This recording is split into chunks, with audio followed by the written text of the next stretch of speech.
खुद से जीतने वालों को मेरा सलाम और प्रणाम। चुनाव की शक्ति। हर सुबह एक चुनाव है। अलार्म बजना, उठना या स्नूज करना, कड़वे शब्द, गुस्सा करना या मुस्कुरा देना।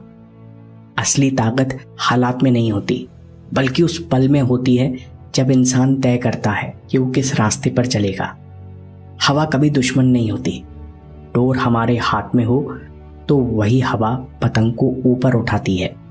इसी बात को समझाने के लिए गुरुजी को अपने 4 शिष्यों को दूर यात्रा पर ले जाना पड़ा। लद्दाख के दूरंत कोने में एक फूलों की घाटी है, फूकतल। यहाँ एक गुफा रूपी आश्रम में एक स्वामी जी अपने 4 शिष्यों के साथ रहते। वे हमेशा आनंदित और मौन रहते, लेकिन उनके शिष्यों पर उनकी शांति और शिक्षा का कोई खास प्रभाव नहीं हो रहा था। हर दिन कोई ना कोई शिष्य उनके पास समस्या लेकर आता। कभी शिष्य कहता, गुरुजी, मेरे भीतर डर बना रहता है, मैं विचारों को कंट्रोल नहीं कर पा रहा हूँ। गुरुजी कहते, चॉइस तुम्हारी है। कभी शिष्य कहता, मुझे बहुत गुस्सा आता है। गुरुजी फिर दोहराते, चॉइस तुम्हारी है। वो हमेशा यही कहते, लेकिन कोई उनके इशारे को नहीं समझ पाता। एक दिन गुरुजी ने योजना बनाई और बोले, कल कोई अभ्यास नहीं, हम पहाड़ के झरने के पास चलेंगे, वहीं भोजन बनाएंगे। शिष्य प्रसन्न हुए। छुट्टी और एक दिन का आराम। अगले दिन सुबह सुबह चलने से पहले गुरुजी ने सबको पास बुलाया और बिना सोचे समझे एट रैंडम चारों को एक एक थैला पकड़ा दिया। सबके थैले अलग अलग आकार के थे। सब शिष्यों ने एक दूसरे के थैले देखे। किसी थैले में अनाज था, किसी में सब्जियां, किसी में बर्तन और किसी में मसाले, ईंधन, दरी और अन्य जरूरी सामान। आखिर में गुरुजी ने भी एक थैला उठा लिया। यात्रा शुरू हुई। मौसम अच्छा था, बगल में फूलों की घाटी थी और मंद मंद हवा चल रही थी। पगडंडी पर सब साथ चल रहे थे। लेकिन फिर कुछ देर में रास्ता सकरा हो गया। सब एक के पीछे एक चलने लगे। एक अजीब बात हुई। एक दूसरे के थैलों को देखकर चारों के मन में विचार उठने लगे। किसी ने सोचा, इन सब के थैले तो छोटे हैं, मेरा ही थैला क्यों बड़ा है, चलने में कितनी दिक्कत हो रही है। दूसरे ने सोचा, मेरे थैले में बर्तन है और इनमें सबसे ज्यादा घनत्व होता है, क्यों सारा भार और सारी मुश्किलें मेरे हिस्से ही आती हैं। सबसे पीछे चलने वाला सोच रहा था, जरूर गुरुजी ने मेरे थैले में ही सबसे ज्यादा सामान डाल दिया है, इसलिए मैं सबसे पीछे चल रहा हूँ। रास्ता बहुत सुंदर था, लेकिन किसी का मन खुश नहीं था। आगे चलकर चढ़ाई और कठिन हो गई। अब एक शिष्य थक कर बैठ गया और बोला, गुरुजी, मेरा थैला तो बहुत भारी है, मैं इसे लेकर अब और नहीं चल सकता। गुरुजी ने सुना और रुक गए। उन्होंने सबकी ओर देखा। किसी के चेहरे पर छुट्टी की प्रसन्नता नहीं थी। गुरुजी ने कहा, अगर आप में से किसी को लगता है कि आपका थैला ज्यादा भारी है तो अपना थैला मेरे सामने रख दो। एक एक करके चारों ने अपने थैले रख दिए। फिर गुरुजी ने कहा, आंख बंद करके सामने आओ, नए थैले चुन लो। शिष्यों ने ईमानदारी से नए थैले चुन लिए और दोबारा चल पड़े। थैले बदलना, तुलना का दंश। आश्चर्य की बात थी, किसी के मन में संतुष्टि नहीं थी। चारों शिष्य दोबारा पछता रहे थे। पहले वाला ही ठीक था, क्योंकि नया वाला भी उम्मीद के अनुसार हल्का नहीं था। लेकिन अब किसी की गुरुजी से बोलने की हिम्मत नहीं हुई। सब चुपचाप वजन ढोते रहे और एक सुंदर झरने के पास पहुंच गए। गुरुजी ने सबसे पूछा, क्यों, यात्रा कैसी रही? प्रकृति की सुंदरता देखी कि नहीं? फूलों की सुगंध ली या नहीं? सबके चेहरे मुरझाए हुए थे। सबको दूसरों से ज्यादा भार ढोने की थकान थी। इसे देखकर गुरुजी ने अपने थैले में से एक बड़ी सी तराजू निकाली और एक एक करके सभी थैले तौले।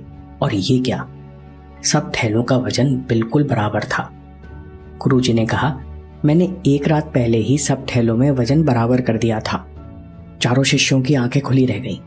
ज्यादा बोझ की शिकायत गायब हो गई और सबके चेहरे से तनाव खत्म हो गया। गुरुजी ने पूछा, बताओ, वजन कहाँ था? एक शिष्य ने सर झुकाकर बोला, वजन तो मन में था। गुरुजी ने कहा, बिल्कुल सही, हम वस्तुओं से नहीं बल्कि उनके देखने के तरीके से परेशान होते हैं। वजन गलत धारणा यानी नजरिए का था। तुम सब एक दूसरे के थैलों के आकार देखते रहे और ज्यादा वजन यानी कष्ट की कल्पना करते रहे। तुम्हारे मन में विचार आते रहे और तुम लोग खुद को एक दूसरे से कमजोर या बदकिस्मत समझते रहे। ये सब गलत धारणा यानी नजरिए के कारण हुआ। गुरुजी ने कहा, अगर तुम्हें अपने मन से नेगेटिविटी हटानी है तो सबसे पहले समझो कि गलत धारणा 5 कदमों में हमारे मन में घर कर जाती है। कॉन्टैक्ट ऑफ द सेंसेस, दूसरे की वस्तु या स्थिति को इंद्रियों से देखना, सुनना आदि, और फिर मन से अनुमान लगाना। अनुमान लगाने से मन में 3 प्रकार की भावना उठती है, खुशी, जलन, कंफ्यूजन या अजीब लगना। स्टेप 3, इन फीलिंग्स के कारण नजरिया बनता है, फीलिंग टू परसेप्शन। जलन की भावना, वो कर पा रहा है, मैं नहीं, मैं कितना अनलकी हूं। कंफ्यूजन, पता नहीं मैं क्यों नहीं कर पाता, मैं कितना असमर्थ हूं। हम इसी धारणा से सब कुछ देखने लगते हैं। परसेप्शन टू अनलिमिटेड रिएक्शंस, जिससे अनियंत्रित प्रतिक्रियाएं, इरादे, कर्म और विचार प्रकट होते हैं। मन धुंधला हो जाता है और मन में एक ही चीज घूमती रहती है, जिससे अंत में धारणा पक्की हो जाती है और आपको जिंदगी में वही सच लगने लगता है कि मैं हर चीज में कंफ्यूज्ड हूं, अब मेरा कुछ नहीं हो सकता। गुरुजी ने कहा, जीवन में नेगेटिविटी और गलत धारणाओं से सावधान रहने के लिए 4 बातें याद रखो। पहली बात, मन की रखवाली। गुरुजी ने पूछा, इस दुनिया में तुम्हारा सबसे बड़ा दुश्मन कौन है? उन्होंने जवाब दिया, बिना पहरे का तुम्हारा मन तुम्हारा सबसे ज्यादा नुकसान करता है। जैसे किला चाहे जितना मजबूत हो, लेकिन अगर दरवाजा खुला छोड़ोगे तो दुश्मन बड़ी आसानी से किला जीत लेगा और उसी मजबूत किले में बैठकर तुम्हें सताएगा। मन भी ऐसा ही किला है। यदि पहरा ढीला हुआ तो गलत भावनाएं भीतर प्रवेश कर जाती हैं। फिर तुम्हारी कल्पना शक्ति, लॉजिक, विचार, भावनाएं सब तुम्हारे होकर भी तुम्हारे विरुद्ध काम करने लगते हैं और तुम अपने ही मन से हार जाते हो। गुरुजी ने कहा, ध्यान से देखो, तुम अपनी ही गलत धारणाओं के कारण पूरे रास्ते परेशान हुए। इसलिए पूरे सामर्थ्य से मन को गार्ड करना सीखो। तुम मन की डोर नहीं छोड़ सकते, नहीं तो जिंदगी कटी पतंग की तरह व्यर्थ हो जाएगी। दूसरी बात याद रखो, जो भी विचार, भावना या इरादे तुम्हें आते हैं वो तथ्य यानी फैक्ट नहीं है। वे केवल बाहरी चीजों का मन में रिएक्शन है। उन्हें सोचने, सहने या फिर कंट्रोल करने की भी जरूरत नहीं है। तीसरी बात गुरुजी ने कहा, उपस्थित रहने की आज़ादी। तुम्हारे पास हमेशा चॉइस है। तुम पहरेदार के जैसे बस देखो, नाम लो और कोई कहानी मत जोड़ो। दूर से देखो कि हाँ, ये भावना थकान की है, ये विचार तुलना का है, ये पुरानी यादों का शोर है। मुझे अच्छा नहीं लग रहा, मैं बस देख रहा हूँ। यही उपस्थिति है और यही प्रेजेंट होना हमेशा तुम्हारे पास है। नेगेटिविटी हटाने के लिए चौथी बात, जीवन प्रैक्टिस है। अभ्यास करो और बार बार सही चुनाव करने से तुम्हारा एटीट्यूड बदल जाएगा। डिटैचमेंट छोड़ना मन को हल्का कर देता है, भीतर एक खाली जगह बनती है। असल में यही खालीपन है जिसे हम आनंद कहते हैं। दोस्तों, कहानी का एक और लेसन है, कंपैरिजन आपकी खुशी का दुश्मन है। जब हम फेक रेस्ट के वीडियो पर रिसर्च कर रहे थे तब एक चौंकाने वाला फैक्ट बार बार सामने आ रहा था। सोशल मीडिया का अदृश्य नुकसान है कंपैरिजन, और कंपैरिजन के कारण खुद से नफरत। अब मानसिक रोग विशेषज्ञ बताते हैं कि कंपैरिजन के कारण 89% युवा अपने बारे में अच्छा महसूस नहीं करते। और ये बात सच है। जब हम लोग दूसरों की फोटो देखते हैं तो खुद को दूसरों से कंपेयर करने से नहीं रोक पाते। स्टूडेंट से, टीचर से और इन्फ्लुएंसर दूसरे इन्फ्लुएंसर से खुद को कंपेयर करता है। नतीजा, हमको लगता है कि हमारा थैला ही भारी और बड़ा है, हम ही बदकिस्मत और कमज़ोर हैं। कंपैरिजन ग्रैटिट्यूड का उल्टा है, यानी हम अपनी प्रोग्रेस, अपने अच्छे काम नहीं देख पाते और हर प्रकार की नेगेटिविटी, सेल्फ डाउट, इनसिक्योरिटी को अपने अंदर प्रवेश करने देते हैं।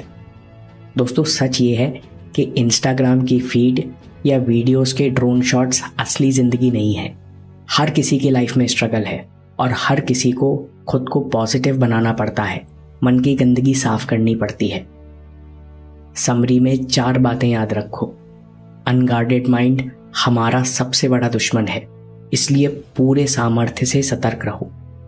दूसरी बात, विचार, इरादे, भावनाएं जो कुछ मन में आते हैं उन्हें सोचने, सहने या फिर कंट्रोल करने की भी ज़रूरत नहीं है। तुम्हारे पास चॉइस है। तुम पहरेदार के जैसे बस देखो, नाम लो और कोई कहानी मत जोड़ो। चौथी बात, अभ्यास करो। बार बार सही चुनाव करने से तुम्हारा एटीट्यूड बदल जाएगा और जो मन परेशान करता था वो तुम्हारा सच्चा साथी बन जाएगा। दोस्तों, ये वीडियो आपको अच्छा लगा